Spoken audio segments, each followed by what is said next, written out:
Bisa, Pak. Bisa, Pak. Ya.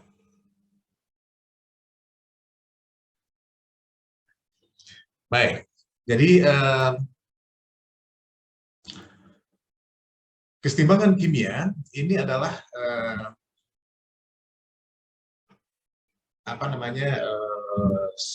materi utama gitu ya dalam pengendalian reaksi kimia. Ya. Jadi kita kemarin melihat termodinamika, dan kemudian di antara termodinamika ini yang paling penting adalah kesetimbangan kimia, gitu ya. Karena dengan mengetahui kesetimbangan kimia ini, ya, kita nanti bisa memperkirakan reaksi itu mau gimana, gitu. Apakah arahnya kita ubah atau jumlahnya kita ubah, gitu ya. Itu akan bisa kita lakukan dengan menggunakan referensi keadaan setimbangnya. Ya. Jadi kita tahu keadaan setimbang. Nah sekarang dari keadaan setimbang ini kita bisa lihat ini dia mau kemana, ke kiri atau ke kanan. Ya. Jadi, atau misalnya jumlahnya diperbanyak atau dipersedikit. Nah jadi dengan demikian nanti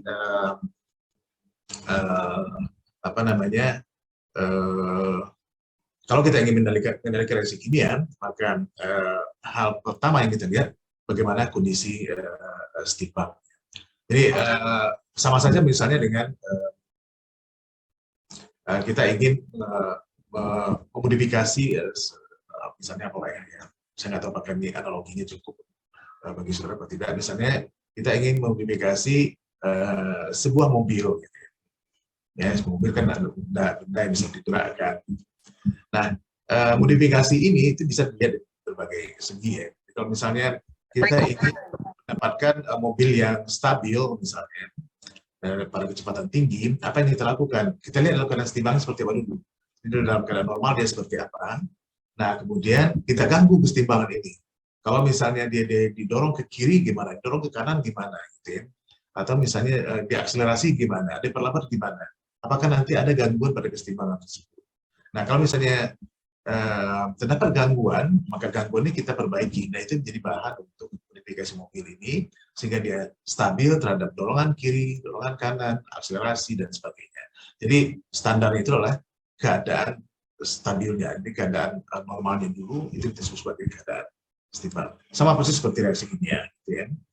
Nah, hal berikutnya yang perlu dicatat juga, bahwa reaksi kimia itu memang ternyata terjadi pada kebanyakan terjadi pada tekanan dan temperatur konstan, gitu ya.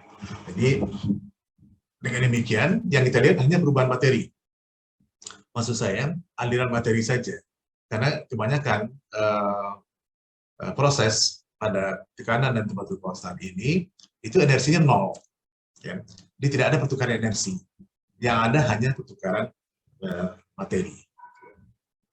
Pertukaran materi bisa juga ada perubahan materi. Jadi tidak ada perubahan energi di situ pada saat kesetimbangan. Rata-rata begitu. Oke. Nah, jadi dalam kesetimbangan kimia ini ada 4 hal yang penting gitu ya. Yang pertama tentu saja termodinamika kesetimbangan.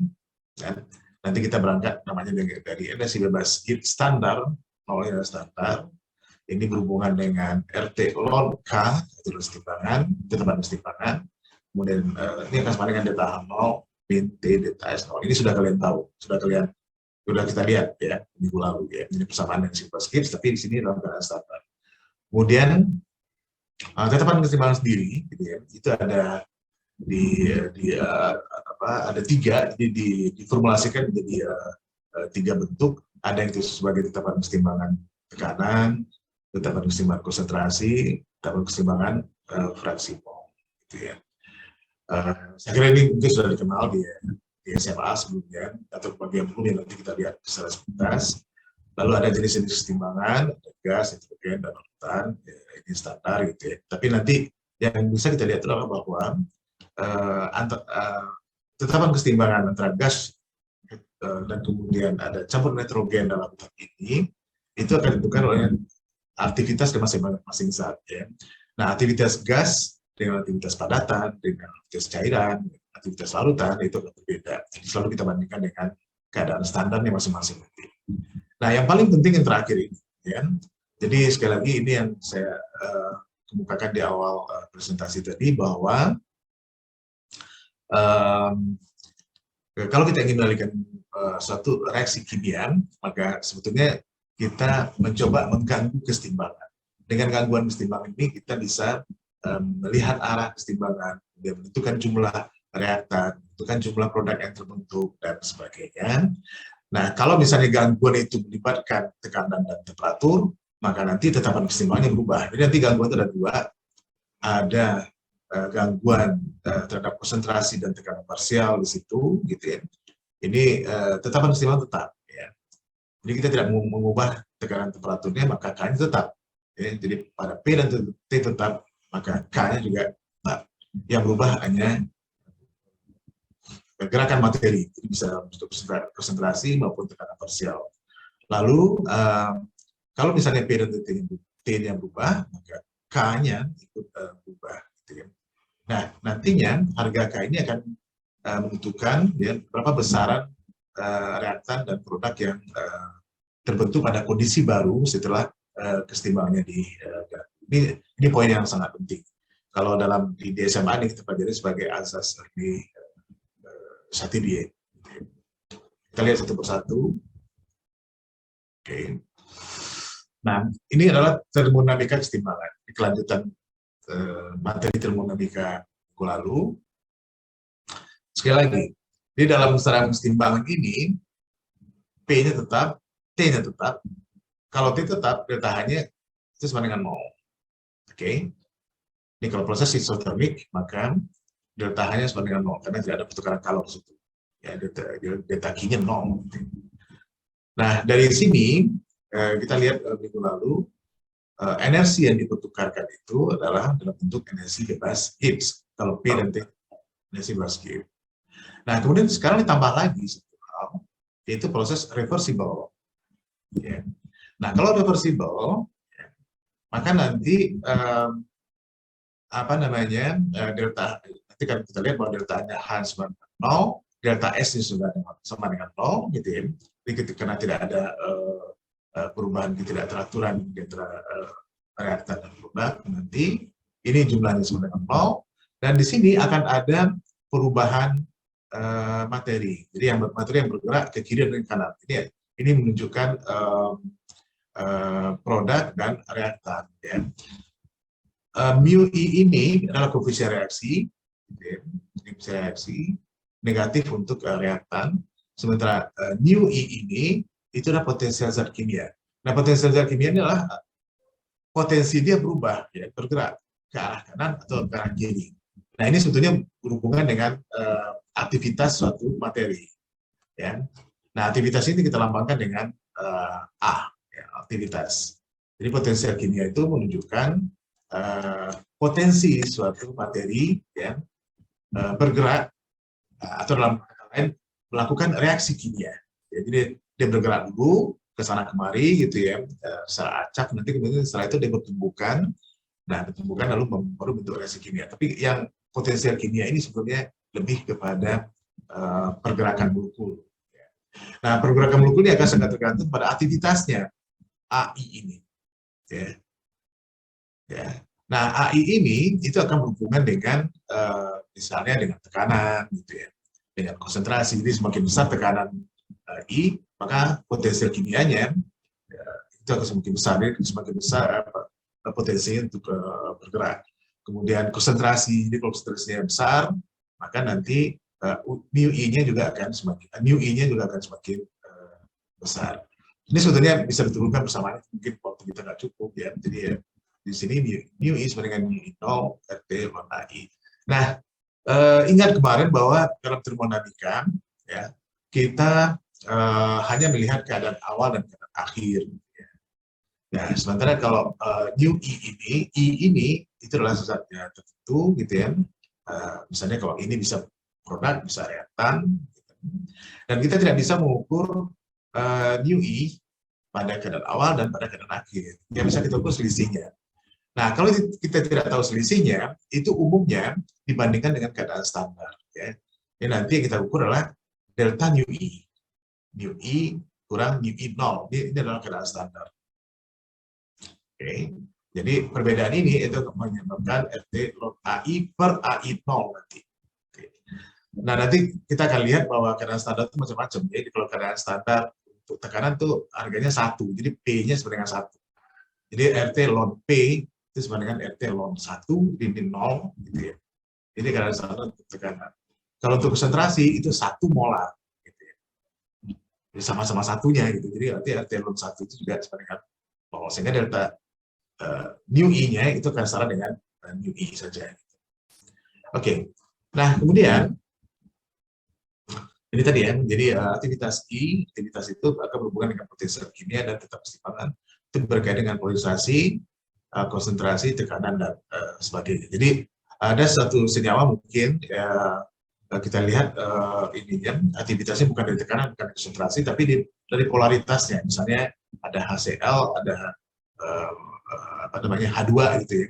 Maka HCl itu lebih potensial dibandingkan dengan H2. Ada juga yang begitu. Gitu ya.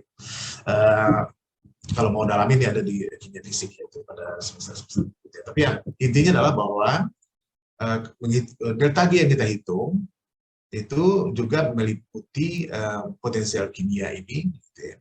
Dan potensial kimia ini sama cara menghitungnya atau perubahan potensial kimia suatu reaksi kimia kita hitung berdasarkan persamaan seperti kita menyusun entalpi. Jadi sama dengan sigma mu I dikali mu I dikali mu I. Ini mu ya, sorry, saya kembali. Jadi mu kali mu I. Oke. Jadi kalau reaktan dia negatif, produk menjadi positif. Oke. Nah, karena nanti delta H0, delta S juga 0, ya. Lalu delta G-nya sama 0, maka nanti yang 0 itu ininya sigma mu I kali mu I juga sama dengan 0. Ini semuanya 0. Semuanya 0. Nah, sekarang kalau ini kita lanjutkan, gitu, maka persamaannya bisa kita ubah. Mu I kita ubah menjadi mu I plus mu 0 tadi. Mu 0 kali RT sebentar. Ini kalau misalnya lupa.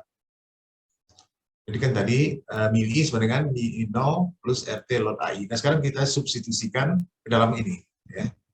Jadi delta G sama dengan sigma mu I dikali mu 0 plus RT ln AI. Ya, jadi kita substitusikan persamaan itu, maka nanti kita dapatkan persamaan ini. Ya. Ini RT-nya kita keluarkan ini dari apa namanya persamaan dari sigmanya maksud saya, sigmanya. Kemudian mu 0-nya itu sama-sama kita kalikan dengan mu I. Juga ini sigma. Ya, ini jadi akhirnya seperti ini. Nah, sigma mu I kali mu I ini kan sama dengan delta G tadi ya. Kemudian yang ini bagiannya akan sama dengan delta G 0. Yang satu lagi menjadi RT ln. Nah, ini ya, persamaan ini kita bisa ubah dalam bentuk ln pi AI kali apa namanya kali mu I, pangkat mu I maksud saya. Nah, ini dalam matematik biasa ya. Ini kalau ini dikalikan jadi sigma, tapi ini sebetulnya kita bisa kita ubah juga menjadi pi begini. Ini faktorial jadinya. Jadi kalau misalnya AI ini adalah I-nya 1 sampai 2 misalnya, maka sigma pi AI pangkat I atau sama dengan A1 pangkat 1 dikali dengan A2 pangkat 2. Kira-kira gitu ya. Jadi kalau misalnya kita ada 2 zat di sini, zat 1 dan zat 2 dengan koefisien 1 dan 2, maka pi AI pangkat I ini akan sama dengan A1 pangkat 1 dikali dengan A2 pangkat 2. Kira-kira begitu ya. Jadi itu yang dimaksud dengan pi. Kalau ini kan sigma. Kalau sigma kan kalau ada 2 zat tadi berarti ini 1 kali ln A1 tambah gitu ya. Sigma ini 2 kali ln A2. Kalau ini enggak, ini dikalikan. A1 pangkat 1 dikali dengan A2 pangkat 2 gitu ya. Jadi ini lambang ini itu artinya gitu ya. Nah, kemudian karena ini sama dengan 0, maka persamaan bisa kita susun ulang. Delta G0 sama dengan RT ln di AI pangkat mu I. Nah, fragmen ini ya, P kali AI pangkat B. Ini kita sebut sebagai K. Inilah kita sebut sebagai tetapan kesetimbangan. Oke, kemudian jadi K inilah kita sebut sebagai tetapan kesetimbangan. Nah, coba kalian lihat di sini, K ini di belakang logaritma. Harga K ini di belakang logaritma. Belakang log di sini. Artinya, K ini tidak boleh ada satuan. Oke. Nggak boleh satuan. Kalau satuan kan susah. Misalnya, log 3 meter persegi misalnya. Nah, 3 ini bisa kita lomkan, tapi meter persegi nggak bisa dilomkan. Jadi meter perseginya harus tambah satuan. Nah, itu sebabnya AI ini selalu dibandingkan dengan keadaan standarnya. Ya, jadi kalau misalnya tadi tekanan, AI dalam bentuk tekanan, ya, jadi selalu dibandingkan dengan tekanan 1 atmosfer. Jadi keadaan standar gas itu adalah pada keadaan 1 atmosfer. Jadi AI P dibagi dengan 1 atmosfer. Ini 1. Ya. Jadi P atmosfer, misalnya tekanannya 3 atmosfer, 3 atmosfer dibagi dengan 1 atmosfer. Jadi 1 ini hilang. Ya. Jadi ini gambarkan AI per AI 0. Ya. 1-nya hilang. Jadi harganya tanpa satuan. Oke, nah ini yang saya maksud tadi. Jadi kalau kita turunkan ungkapan tetapan kesetimbangannya, keadaan standar tugas itu gas pada tekanan 1 atmosfer. Jadi keadaan standar gas adalah 1 atmosfer maksudnya. Ya. 1 atmosfer. P0-nya 1 atmosfer ini. Ya. AI ini kita harus bandingkan dengan keadaan standar di PI per P0. Kalau AI kita ukur sebagai tekanan ya. Jadi AI itu bisa diukur sebagai tekanan, sekali lagi bisa sebagai konsentrasi, bisa sebagai polarisasi, ya, bisa sebagai fraksi mol gitu ya. Nah, kalau dalam keadaan tekanan, maka tekanan selalu kita bandingkan dengan tekanan standar. Jadi kita menulisnya, gitu ya, kalau P0 sebanyak 1 atmosfer, kemudian tetapan kesetimbangan yang dihasilkan dari pengukuran tekanan masing-masing saat ini, itu kita sebut sebagai tetapan kesetimbangan tekanan atau KP. Gitu ya. Ini adalah equilibrium equations based on pressure. Jadi ini adalah tetapan kesetimbangan berdasarkan tekanan KP. Gitu ya. Lalu tadi kita rumuskan, dapatkan rumusan tadi, KP sama dengan P kali AI, maka AI-nya kita ganti dengan tekanan tadi ya. Dan ini selalu dibandingkan dengan keadaan standar. Jadi KP sama dengan P kali PI per P0, gitu ya. Lalu P0 nya 1 ATM. Ya. Atasnya juga ATM, jadi ditambah 1 kan. Nah, sebagai contoh, ya, ini mungkin sudah pernah kalian lihat, gitu ya. Ini ada reaksi N2 ditambah 3H2 menjadi 2NH3, semua dalam bentuk gas. Ya. Nah, semuanya memiliki tekanan parsial. Jadi PI ini tekanan parsial ya, tekanan parsial gas, tekanan parsial N2, tekanan parsial H2, dan tekanan parsial NH3.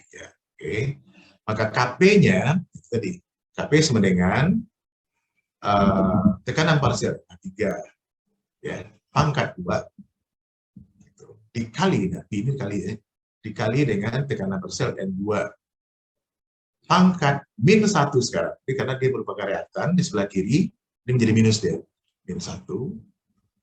Ya maksudnya dia memang di bawah gitu, min 1. Kemudian dikali dengan tekanan parsial H2 ya, pangkat min 3 sini. Karena koefisiennya menjadi negatif. Ya.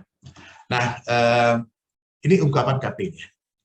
Jadi KP sama dengan tekanan parsial 3 pangkat 2 dikali, atau dibagi dengan tekanan parsial 2 pangkat 1 dibagi dengan tekanan parsial H2 pangkat 3 ya kalau dibagi ya, atau dikali seperti ini jadinya. Harusnya dikali ya, harus dikali, divisi dikali. Nah, KP ini itu kita bisa ubah menjadi KC. Ini berdasarkan konsentrasi sekarang. Ya, berdasarkan konsentrasi. Nah, ingat persamaan gas ideal sebelum ini bahwa PV sama dengan nRT gitu ya. Kemudian V-nya kita kita pindahkan ke ruas kanan, maka N per V itu menjadi konsentrasi. Ya. Jadi P sama dengan N per V kali RT. Nah, sama seperti melihat aktivitas berdasarkan tekanan tadi, maka aktivitas berdasarkan konsentrasi selalu dibandingkan dengan aktivitas zat pada keadaan standar atau dibandingkan dengan konsentrasi zat pada keadaan standar.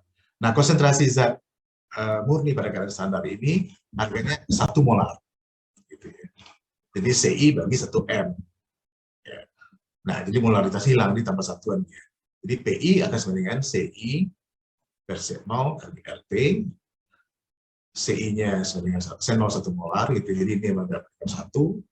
Maka kalau ini kita substitusikan pada persamaan KP ini, KP akan sama dengan, jadi P-nya kita ganti ya. P ini kita ganti dengan C kali CRT, C kali RT.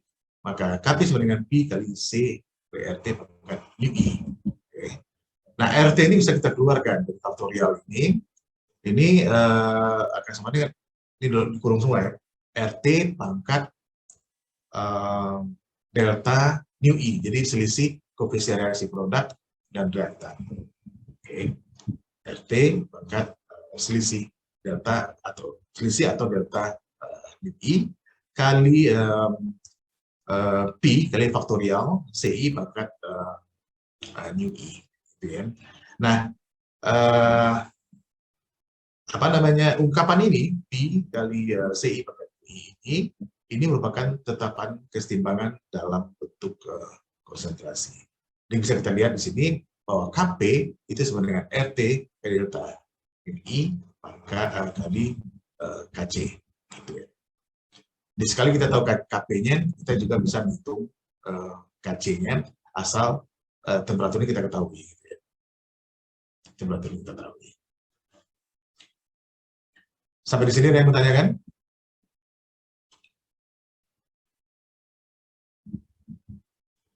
Ya, ini mungkin bagi sebagian dari saudara adalah merupakan hal yang baru.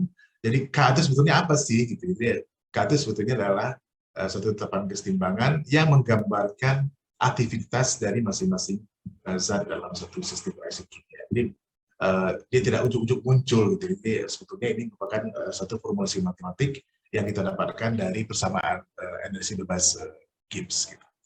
Nah, kebelakangnya mungkin saudara sudah kenal semua ya.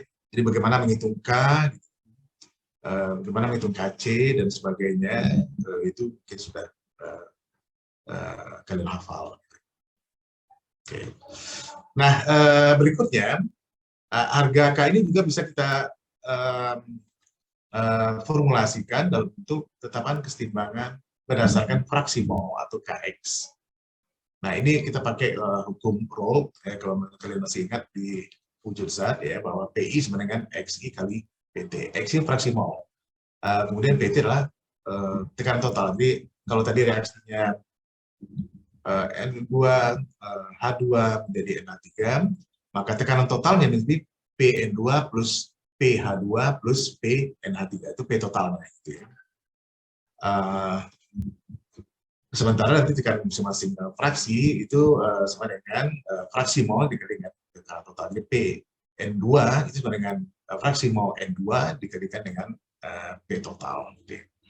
Nah, si P total ini sendiri juga bisa kita lihat sebagai jumlah total dari masing-masing mol, tapi berarti hal yang berbeda berarti. Itu di hukum Daltonnya gas. Nah, sekarang kalau kita lihat apa hubungan Kp dan Kx gitu ya.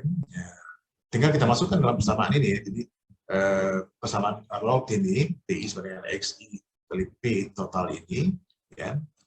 Kita masukkan ke dalam persamaan untuk melihat kesetimbangan tekanan, itu akan sama dengan P kali PI kali P0 kali nu I, yang kita ganti PI-nya menjadi XI kali P total, gitu ya.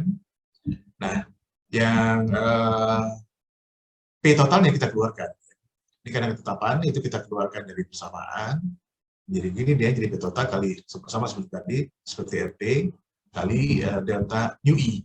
Dan delta ini adalah selisih koefisien reaksi produk dengan reaktan, dan ungkapan ini P kali XI kali nu I saja, P totalnya hilang ya, dikeluarkan, itu kita sebut sebagai Kx. Jadi sekali kita tahu Kp-nya, Kx bisa dihitung, asalkan P totalnya kita ketahui. Gitu.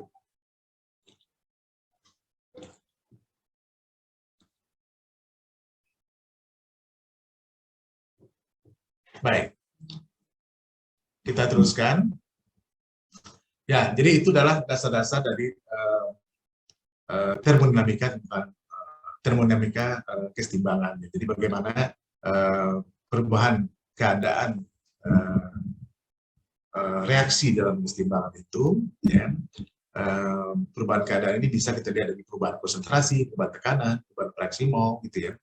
Lalu kita gambarkan dengan tetapan kesetimbangan. Nah, sekali lagi perubahan tekanan, konsentrasi, polarisasi, lalu ada tadi jumlah mol, gitu ya. Itu kita sebut sebagai perubahan aktivitas. Ya. Nah, perubahan aktivitas itu selalu kita bandingkan dengan keadaan standar. Oke. Nah, berikutnya, kalau tidak ada pertanyaan, yang mudah-mudahan masih bangun, kita lihat jenis-jenis kesetimbangan. Oke. Di sini ada kesetimbangan heterogen. Nah, kalau kesetimbangan heterogen itu biasanya wujudnya campur, gitu ya. Ada reaksi misalnya gini, kalsium karbonat itu setimbang. Ini sebetulnya bukan lambang setimbang, ini lambang substansi. Ini salah ini. Kalau lambang setimbang itu panahnya dua, satu ke kanan, satu ke kiri. Jadi nggak bisa campur begini. Jadi kalau ada penguraian kalsium karbonat menjadi kalsium oksida ditambah CO2. Yang kalsium karbonat itu fasanya padat. Ini menghasilkan CaO juga bisa padat, plus CO2 dalam tugas. Nah, sekarang pertanyaannya, kalau ini kita misalnya buat rumuskan gitu ya, tetapan kesetimbangan konsentrasi, maka nanti bisa saja kita tulis begini ya. Jadi Kc itu sama dengan konsentrasi CaO dikali dengan konsentrasi CO2 dibagi dengan konsentrasi CaCO3. Tapi ingat nih, gas ini padat, ini padat. Nah, dalam kondisi begini, ya, cairan dan padatan bumi memiliki aktivitas. Sekali lagi yang kita itu aktivitas tetap. Jadi dia tidak berubah banyak selama selama proses ini terjadi. Ya. Jadi AI tadi ya, dibandingkan dengan AI nolnya itu tidak berubah, ya. Konstan dia. Nah, kalau dia konstan, berarti ini tetapan. Ini tetapan dia. Ya. Kalau ini tetapan, ya, tetapan, maka nanti ya, harga Kc ini konstanta, ini juga konstanta, maka harga Kc-nya bisa dimodifikasi menjadi Kc kali konstanta 2 ini ya, dibagi konstanta 1, statusnya ini dalam bentuk Kc aksen namanya. Ya. Kc juga, tapi ini aksen, sudah dimodifikasi. Kita memperhitungkan konstannya jumlah CaO dan CaCO3. Maka Kc aksen hanya tergantung pada konsentrasi CO2. Oke. Jadi dalam fase padat, ya, maka aktivitas zat itu relatif tetap. Kalau dia tetap, karena ini adalah perubahan keadaan, kalau dia tetap, ya berarti nanti kita bisa melihatnya sebagai konstanta. Oke. Ya, jadi padatannya ini padatan kalau keadaan standar dari satu zat kita lihat sebagai keadaan murninya dalam arti bagaimana. Nah, ini kalau kita lihat perubahan aktivitas zat padat ini dibandingkan keadaan murni itu hampir nggak ada, itu selalu konstan. Ya. Oke, beda dengan gas. Jadi kalau gas ini kalau tekanannya naik, aktivitasnya makin naik. Gitu. Ya, jadi contohnya begini aja, besi berkarat misalnya. Nah, besi ini walaupun dia sudah berubah menjadi misalnya karat gitu ya, jadi FeO misalnya gitu, tapi si besi aslinya ini itu tidak akan berubah aktivitasnya, dia tetap sebesar itu juga gitu ya, karena dia dalam keadaan diam gitu ya, jadi dia tidak akan lari kemana-mana, sebesar itu juga aktivitas. Beda dengan CO2, kalau CO2 ini dia akan bergerak kemana-mana. Jadi kalau bergerak kemana-mana semakin cepat ya, misalnya semakin besar tekanannya, maka aktivitasnya akan berubah. Oke, ini adalah kesetimbangan heterogen. Nah, kemudian hal berikutnya, ini selain heterogen tentunya homogen rendah. mudah. Jadi kalau kita seperti tadi kesetimbangan antara N2, H2 dan H3 itu kesetimbangan mobil untuk gas. Nah, kemudian ada aspek berikutnya yang harus kita pahami dalam sistem kesetimbangan itu adalah quotient reaksi, quotient reaksi, reaction quotient, ya. Jadi angka reaksi. Nah, ini digunakan untuk menentukan arah perubahan. Ya. Kalau menentukan arah perubahan berarti ini tidak setimbang. Tidak setimbang. Jadi kalau ada reaksi A plus B menjadi P dan Q, ini kemana arahnya? Q atau A dan B, berarti ini tidak setimbang. Tidak setimbang. Nah, bagaimana kita menentukan perubahan ini? Sekali lagi, perubahan ini kita tentukan kalau dia setimbang bagaimana. Gitu ya. Nah, itu yang saya katakan di awal tadi, bahwa kita bisa menentukan arah perubahan itu kalau kita melihat keadaan normal seperti apa. Jadi kita tahu tentang kesetimbangannya, baru nanti setelah itu kita mengetahui perubahan arah. Oke. Nah, jadi ungkapan kesetimbangan untuk reaksi ini kita sederhanakan saja, tidak pakai AI lagi, langsung kepada konsentrasi. KC sama dengan konsentrasi P kali konsentrasi Q, pangkat koefisien reaksi masing-masing, dibagi dengan, kalau dikali bisa juga ya, dikali dengan konsentrasi A pangkat A, kali konsentrasi B pangkat B, seperti itu. Tapi ini yang kalian ketahui di SMA kan yang lazim seperti ini ya. Jadi kalau reaktan di bawah ya, tempatnya. Nah, kemudian KC ini tetap, ya. Di KC ini tetap pada temperatur tertentu itu sudah lazim. Lalu ada Q. Nah, Q ini adalah konsentrasi real dari P dan Q, dari P, Q, A, dan B. Jadi konsentrasi real ini bukan pada saat kesetimbangan. Jadi misalnya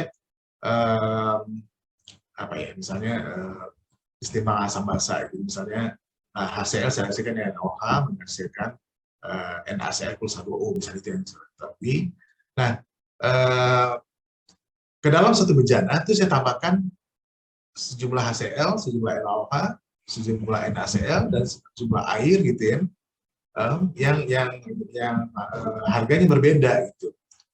Nah, kondisi awal begini bisa juga kondisi akhir, tapi ini kan kondisi awal. Saya tambahkan sejumlah NaCl, sejumlah HCl, NaOH, NaCl, dan air gitu yang saya ketahui dari luar gitu ya. Saya hitung jumlahnya, kemudian saya tambahkan dalam satu bejana itu, maka perbandingan konsentrasi dari NaCl, H2O, HCl, dan NaOH ini saya sebut sebagai reaction quotient. Ya, reaction quotient. Jadi pada suatu saat berapa sih konsentrasinya itu, berapa konsentrasi reaktan dan produk, lalu nanti apa yang terjadi gitu ya, reaksinya bagaimana. Nah, disinilah nanti peran dari termodinamika kimia. Oke.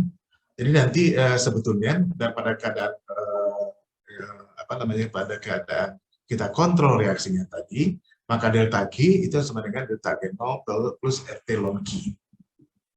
Jadi Q-nya kita ganti dengan K. K-nya kita ganti dengan Q. Oke. Nah, kemudian kalau misalnya kita lakukan substitusi seperti yang tadi, masih ingat kan? Kalau masih ingat,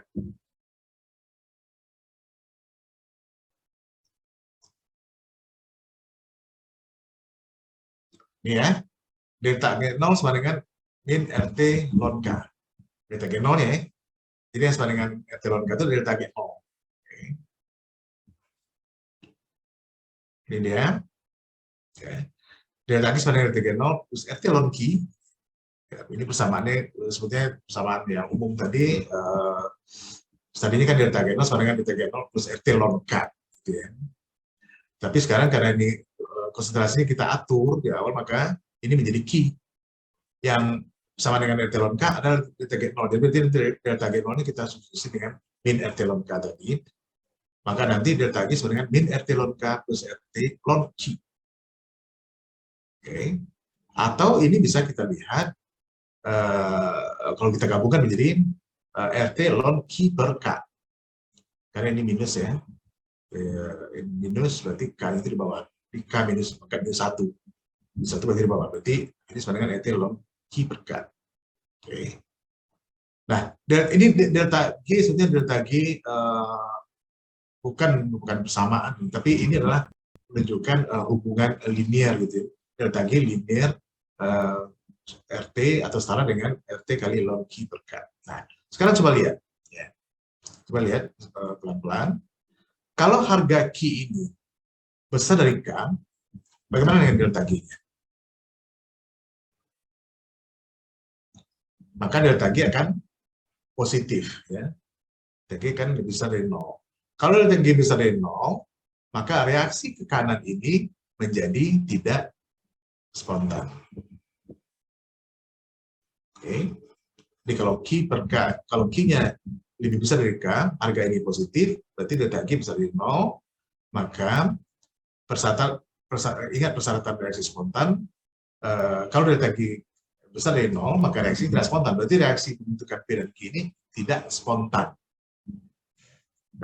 Yang spontan kemana? Yang spontan ya sebaliknya, jadi bentuk A dan B.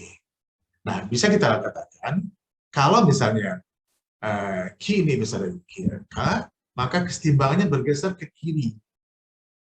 Artinya yang spontan ke kiri, yang kanan tidak lagi spontan. Oke? Ya. Nah, sebaliknya, kita coba lihat lagi bersama ini. Delta G sama dengan RT ln Q. Kalau Q-nya lebih kecil dari K, maka harga ini akan negatif. Ya, maka delta G akan semakin kecil dari 0. Kalau delta G kecil dari 0, maka reaksinya menjadi spontan. Berarti reaksi ke kanan adalah reaksi spontan. Artinya, kesetimbangan akan bergerak ke arah kanan. Ya. Nah, kalau di SMA mungkin sudah menghafalkan ini saja, ya, bahwa reaction question itu akan mempengaruhi arah reaksi. Nah, sekarang kalian bisa lihat lebih dalam bahwa ini tidak perlu dihafalkan ya. Jadi yang kita tahu sekarang persyaratan reaksi spontan, ya, atau tidak spontan, ya, ini menggambarkan arah perubahan reaksi dalam sistem reaksi kimia. Nah, kalau sudah tahu, kita tinggal menghitung ini delta G ini kecil dari 0 atau besar dari 0. Gitu. Nanti dalam persoalan kita bisa lihat.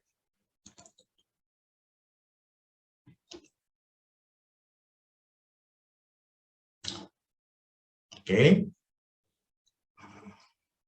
Nah, yang berikutnya, ini yang paling penting dalam kesetimbangan, sekali lagi bahwa kalau kita ingin kalau kita ingin melihat bagaimana perilaku materi, gitu ya, buatlah gangguan di sana. Gitu. Nah, ini sebetulnya berlaku umum juga untuk semua materi, termasuk kita ya. Jadi saya nggak tahu kalian masih dapat ini nggak ya, dapat ospek ya atau apa namanya itu ya, saya lupa di TS namanya, lupa, jadi seperti perpeloncoan gitu ya. Nah, jadi kalau misalnya kita ingin tahu karakter seseorang gitu ya, maka coba ganggu dia. Nah, kalau dalam teori psikologi itu gampang gitu. Jadi kalau kita ingin tahu bagaimana karakter orang, misalnya bagaimana dia kerjasama, bagaimana kesetiaannya, bagaimana kedisiplinannya, mudah saja. Coba marahi dia gitu. Jadi kalau kami mengatakan waktu mahasiswa itu turunkan level kemanusiaannya sedikit gitu ya. Nah, pada saat itu kan seluruh hormonnya keluar, jadi seluruh karakter aslinya keluar. Nah, itu gunanya perpeloncoan sebenarnya. Jadi pada saat itu perpeloncoan itu kan kalian dimaki-maki, dimarahi, yang nggak salah dimarahi, kemudian diberi aktivitas fisik yang berlebih, disuruh sport gini, suruh lari dalam keadaan panas. Nah, pada saat itu nanti maka seluruh karakter sudah akan keluar. Gitu ya. Dia ada anak, misalnya kalau sudah kesusahan dia diam aja itu ya. Jadi udah nggak mau lagi komunikasi dengan orang lain, gitu ya. Nggak mau kerjasama, dia sendiri. Ada juga nanti yang mau menolong orang dan sebagainya. Ya. Jadi itu adalah strategi untuk melihat perilaku materi ya, yang asli. Gitu ya. Kita ganggu kesetimbangannya. Ya. Nah, kalau dalam keadaan sehari bisa saja misalnya kita ingin tahu karakter teman, ya coba teman itu diajak jalan jauh gitu ya, naik gunung, dan pada saat ada kecapean, pada saat ada kelaparan, keluar aslinya itu. keluar aslinya itu. Ya. Apakah dia membutuhkan teman yang baik, atau yang care dengan kita, atau malah egois, itu kan kelihatan di situ. Nah, sama persis. Jadi kalau misalnya dalam reaksi kimia, kalau kita ingin tahu karakter suatu reaksi, ganggulah kesetimbangannya. Nah, ini disebut sebagai prinsip dari Setigin. Nah, kalau di SMA itu kalian hafal nih, bila sistem kesetimbangan diganggu dengan perubahan temperatur, tekanan, atau konsentrasi komponen reaksi, maka sistem akan menggeser posisi kesetimbangan yang baru. Jadi ini rumusannya. Tapi sebetulnya ini adalah beliau kan karakter aslinya, kemana dia harus berubah. Jadi kalau misalnya tadi kita marahi, kemudian dia habis itu memble saja gitu, berarti dia harus mengubah dirinya dari keadaan diam menjadi keadaan aktif seperti itu. Nah, faktor pengganggu kesetimbangan itu macam-macam. Tadi sudah kita sebutkan di awal, ada perubahan konsentrasi, tekanan volume, ya. Ini pada saat harga tetapan kesetimbangannya tidak berubah. Jadi artinya nantinya perbandingan konsentrasi reaktan dan produk itu selalu tetap. Ya. Harganya mungkin berubah, tetapi perubahannya tetap. Harga perbandingnya tetap. Harga masing-masing berubah, tapi perbandingnya tetap. Nah, kemudian kalau kita melakukan perubahan temperatur dan tekanan, ini berarti delta G-nya akan berubah. Gitu. Delta G0-nya berubah. Begitu delta G0-nya berubah, maka harga K-nya juga berubah. Gitu. Itu simpel sebetulnya. Okay. Baik, nah ini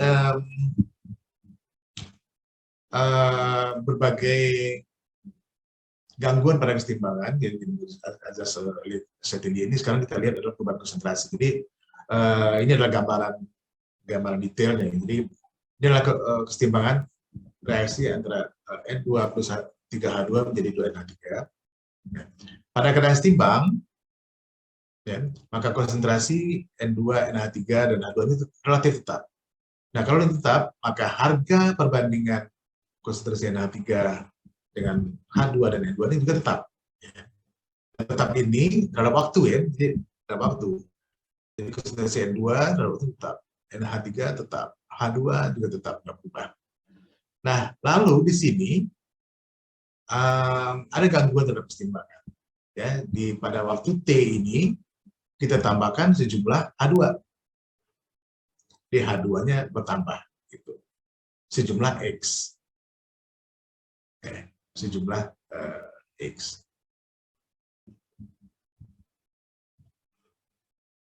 Oke. Oh.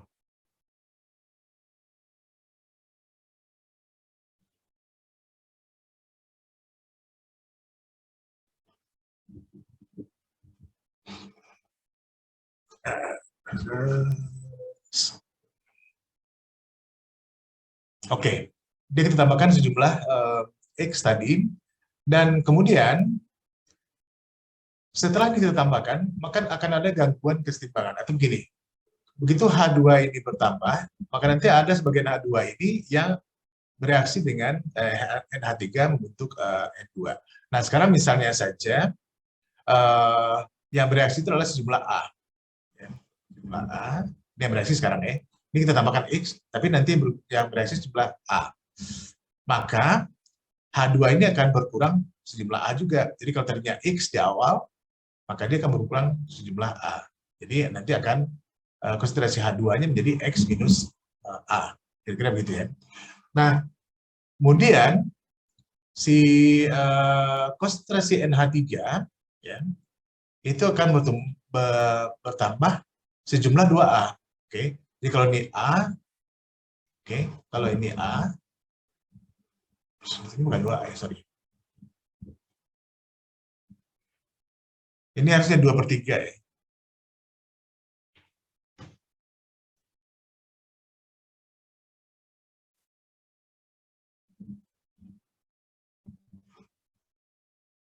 Ya. Jadi ini berkurang sejumlah A, maka nanti si NH3-nya itu bertambah sekarang sejumlah 2/3 A. Kemudian N2-nya itu akan berkurang 1/3 A.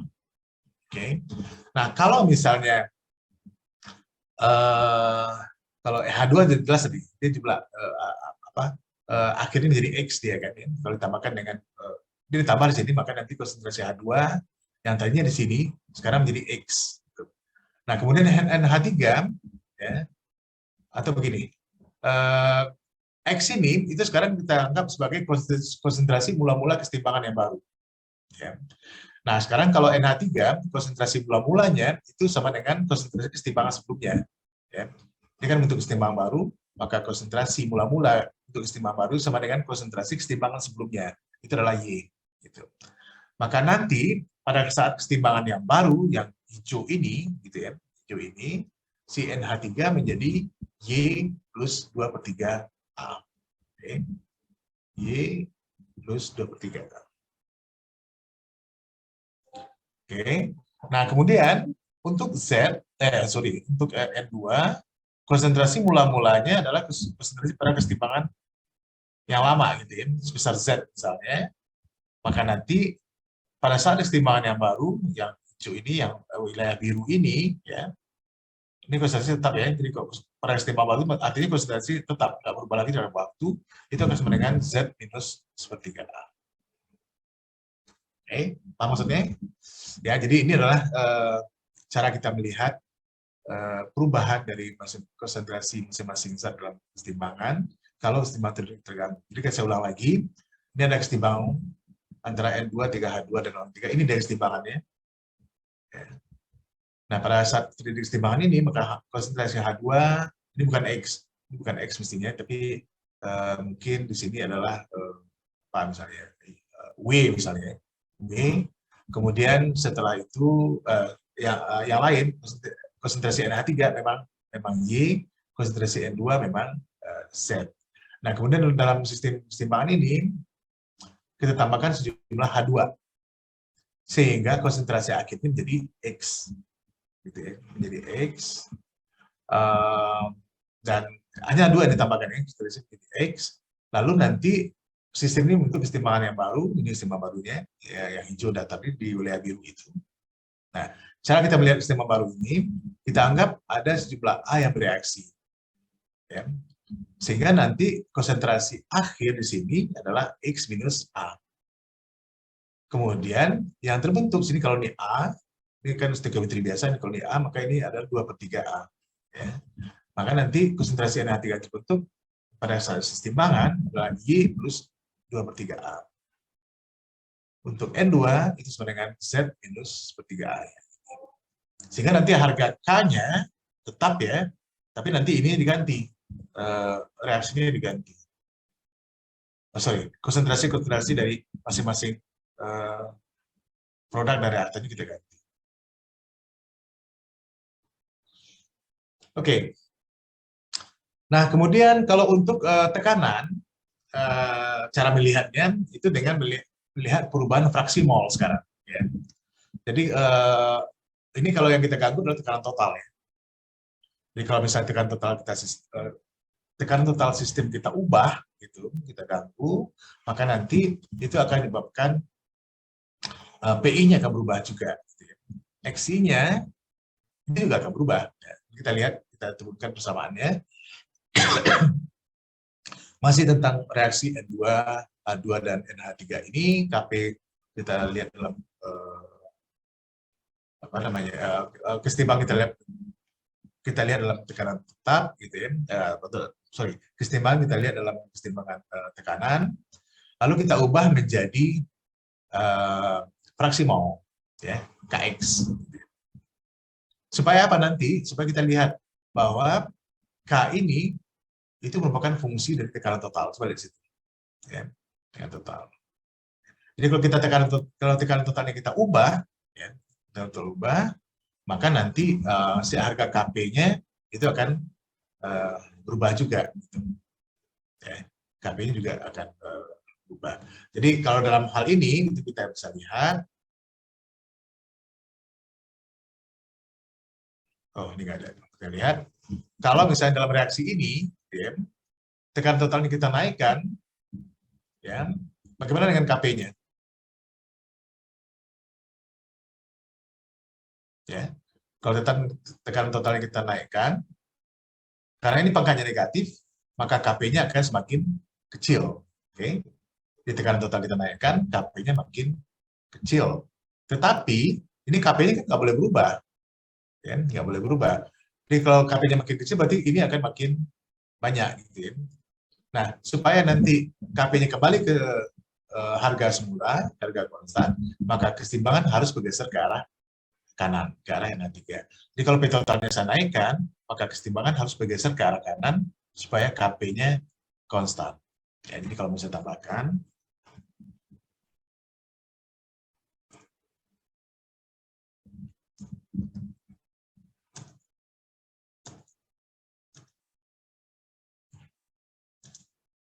KP, oke, ini bisa di oke.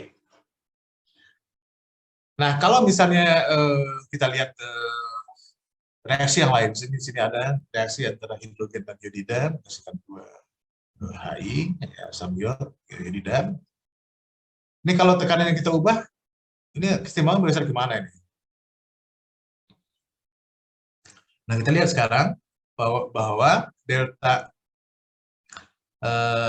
mu I-nya, delta koefisien reaksinya, itu 2 dikurang 1+1, 0 ya.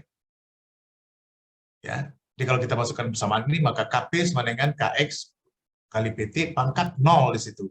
Berarti ini tidak ada pengaruhnya. Jadi kalau mau dinaikkan pun atau diturunkan ke tekanan totalnya, maka harga Kp-nya tidak akan berubah. Jadi di sini perubahan tekanan itu tidak akan mempengaruhi kesetimbangan. Nah, ini cara kita melihat bagaimana gangguan tekanan total pada kesetimbangan. Jadi mudah-mudahan ini menjadi bekal bagi saudara untuk tidak menghafal lagi. Kalau di SMA memang sudah diketahui itu. Ya. Mengapa dia mengarah pada kenaikan total, kenaikan P, kenapa mengarah pada koefisien reaksi yang kecil gitu ya. Nah, ini alasannya gini. Ya, alasannya gini.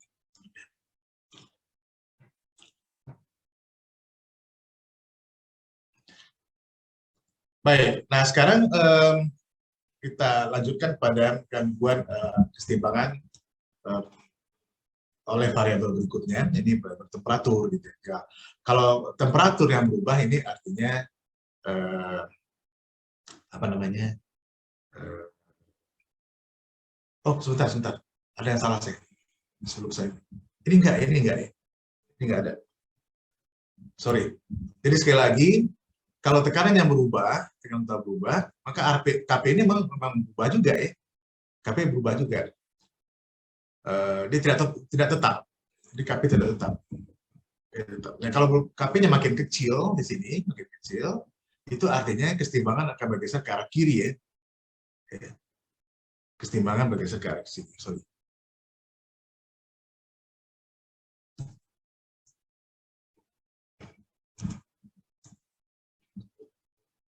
Oke. Kalau perubahan konsentrasi, perubahan tekanan parsial, perubahan volume dan sebagainya itu memang tidak akan mengubah harga K, tapi kalau misalnya tekanan total yang kita ubah, ya harga K-nya berubah gitu. Kalau tadi PI-nya berubah-ubah tapi tekanan totalnya sama. Kalau ini enggak. Jadi ini memang tekanan totalnya kita ubah. Nah, kalau tekanan total kita ubah, maka nanti harga K-nya juga akan berubah.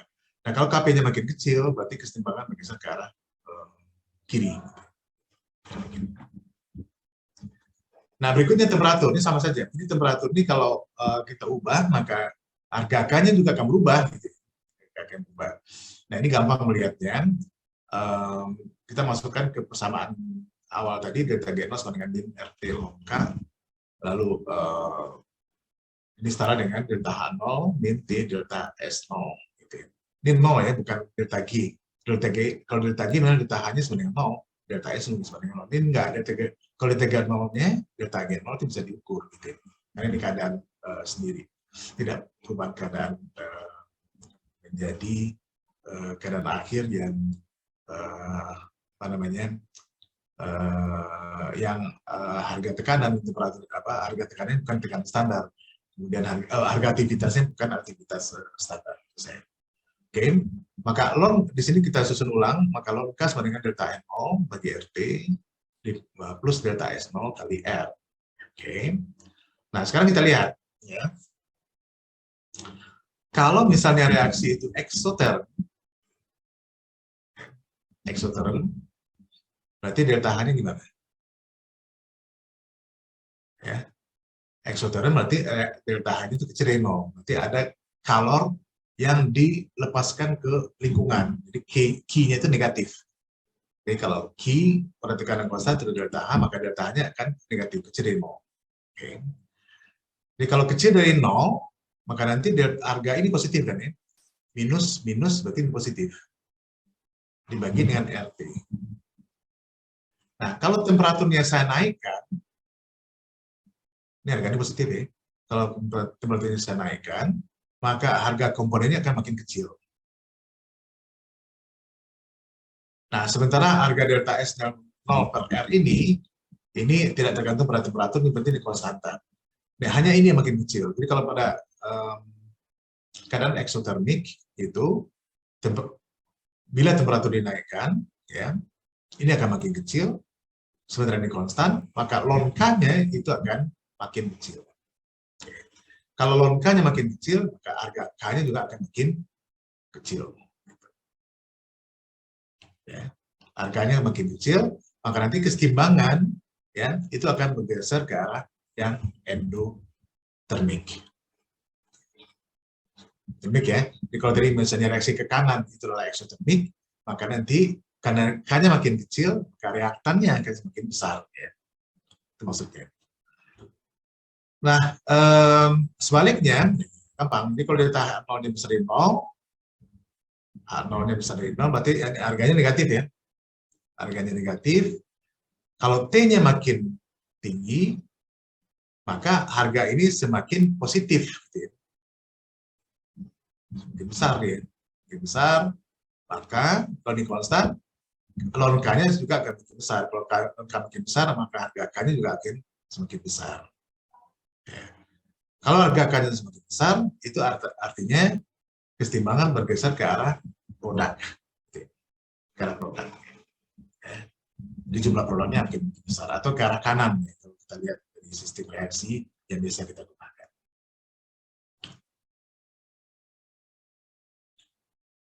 Oke, sampai di sini ada pertanyaan?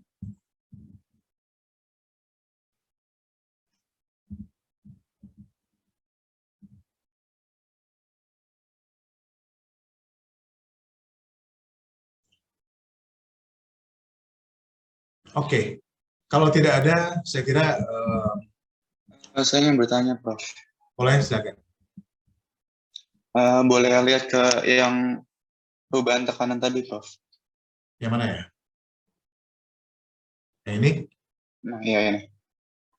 Ya. Itu kenapa keseimbangan bergeser ke kiri ya, Prof? Ya, karena KP-nya makin kecil. Ini harga K-nya berubah ya. Harga K-nya berubah. Kalau harganya tetap, ini ke kanan. Begini. Ini kan kalau kita hitung tadi kan, KP sebenarnya bla bla kali P total pangkat minus 2 dari selisih koefisien reaksi produk dengan reaktan, jadi 2 dikurang 1 plus 3, ini dikurang 4, 2 kali 4 sebenarnya minus 2. Oke, 2 minus 2, P total pangkat minus 2. Kalau P-nya kita ganti, kita naikkan, P total kita naikkan, ya, kita naikkan, maka harga KP-nya gimana? Kan makin kecil. Ya. Oke, jadi pembagi ini berarti karena volume yang kiri lebih kecil, Prof? Bukan volume. Harga KP-nya dulu aja. Jadi kan harga KP-nya, ini kan sama dengan KX per PT pangkat 2. Jadi kalau KP-nya kita besar, PT-nya kita besarkan, maka harga pembaginya makin gede. Begitu harga pembaginya makin besar, maka nanti harga KP-nya itu akan makin kecil kan? Dan bersama ini, kalau PT-nya makin gede, kan KP-nya makin kecil. Oke. Nah, kalau KP kapan KP-nya makin kecil? Itu pertanyaan sekarang kan? Kapan KP-nya makin kecil?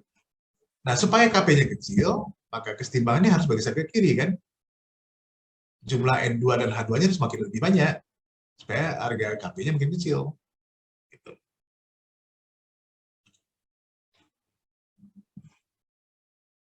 Nanti nanya, Oke, baik. Terima kasih, Prof. KX-nya gimana? KX-nya gimana? KX-nya gimana? KX-nya bisa tetap ya, karena nanti jumlah molnya kan nggak berubah, jumlah molnya tetap segitu. Kan tidak ada pertukaran massa. Oke. Ada pertanyaan lain? Nah, kalau yang ini sebetulnya menyangkut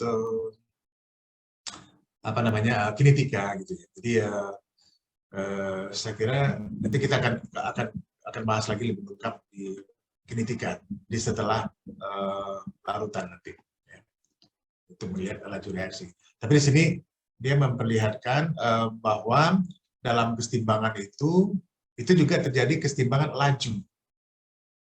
Jadi kalau termodinamika itu kan memperhitungkan arah dan jumlah. Nah, kalau kinetika membentukkan laju. Ternyata dalam kesetimbangan kimia ini bukan hanya arah dan jumlah yang bisa kita lihat, tapi juga laju reaksi. Jadi berhubungan juga dengan kinetika. Gitu. Ini adalah reaksi kimia. Saya kira ini mungkin tidak pernah diperoleh. Jadi kalau misalnya reaksi kimia itu akan sangat tergantung pada reaksi aktivasi. Gitu ya. Jadi untuk menjalankan suatu reaksi kimia, maka si reaktan ini itu diaktifkan dulu, ada aksinya dulu, sehingga dia melewati satu barrier energi. Nah, di gunung ini, puncak gunung kita sebut sebagai barrier reaksi. Setelah itu dia baru bereaksi. Nah, reaksi ini menghasilkan produk sini. Nah, energi aktivasi ini atau energi mengaktifkan reaktan itu beda-beda, gitu. Ada yang kecil, ada yang besar. Gitu. Nah, lalu dalam keadaan setimbangan, ini dia, reaksi ini sebetulnya bolak-balik. Jadi A, kalau misalnya ada reaksi A menjadi B dan B menjadi A, ini tadi reversible gitu ya, ini bisa bolak-balik tadi. Jadi kita melihatnya sekarang proses reversibilitiknya. Ini ada laju, jadi laju A menjadi B atau B menjadi A. Gitu. Kalau laju tidak setimbang, tidak sama maksud saya, maka reaksi tidak reversible. Gitu. Nah, dalam keadaan setimbang, laju reaksi itu adalah sama ya, ke kanan dan ke kiri gitu ya, untuk yang produk dan untuk reaktan. Dan ungkapan laju reaksi itu adalah K1 kali konsentrasi A, K2 kali konsentrasi B. Nah, ini harganya sama ini, K1 kali A sama dengan K2 kali B. Nah, sekarang perbandingan konstanta laju reaksi ini ya, itu sama dengan perbandingan konsentrasi di masing-masing zat dan reaksi. Jadi konsentrasi A bagi konsentrasi A, konsentrasi B kan bagi konsentrasi A sama dengan K1 bagi K2 ya. Nah, K1 per K2 ini kita sebut sebagai tetapan kesetimbangan. Jadi ini tetapan kesetimbangan berdasarkan konstanta laju reaksi ya. Oke.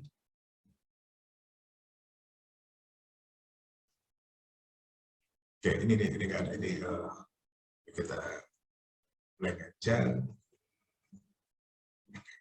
Nah, sisanya adalah soal-soal. Nah, jadi presentasi hari ini itu sudah saya share di grup. Silakan kerjakan soal-soalnya supaya tidak terjadi yang seperti kemarin di kelas gitu ya. LCD fokus apa namanya itu proyektornya itu tidak jalan sehingga harus dibacakan. Sekarang kalian coba di rumah soal-soal ini ada sekitar 9 soal juga. Lalu nanti kita lihat satu persatu pada saat diskusi hari Rabu. Jadi hari Rabu kita ini ya, kita offline. Kalau ada pertanyaan-pertanyaan yang masih belum yang menyangkut materi ini ya, kira-kira saudara perlu ajukan karena masih ada yang belum paham atau perlu diperjelas lagi, silakan diajukan pada saat itu.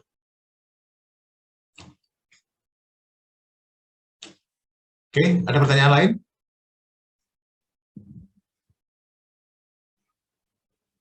Baik, jadi kalau tidak ada, saya akhiri kuliah kita, gitu ya. Dan kita ketemu lagi hari Rabu offline, ya. Insya Allah. Oke. Assalamualaikum warahmatullahi wabarakatuh dan selamat pagi untuk semua. Waalaikumsalam warahmatullahi wabarakatuh. Terima kasih banyak, Pak. Saya tutup ya.